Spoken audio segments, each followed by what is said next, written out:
V podjetju Astra AI razvijamo napredna učna orodja, ki temeljijo na uporabi umetne inteligence.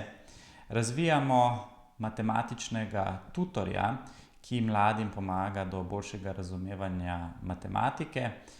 S tem, z uporabo umetne inteligence lahko drastično znižamo stroške osebnega tutorstva in naša vizija je nekakšna demokratizacija dostopa do osebne učne pomoči.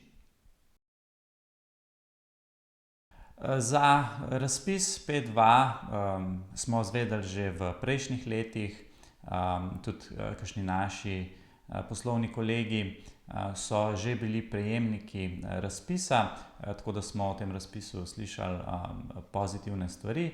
In je bila nekako logična odločitev za nas, da se prijavimo, ker smo bili v bistvu na začetku, in očitno smo komisijo z našo idejo tudi prepričali. Prejeta sredstva bomo porabili za razvoj, saj smo programersko podjetje in želimo našo storitev razviti, zato da bo pripravljena potem na globalni trg.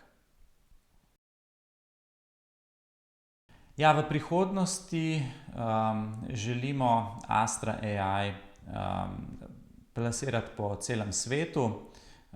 V bistvu naša ideja je zelo globalna, praktično potrebuje samo lokalizacijo in seveda prodor na tuje trge.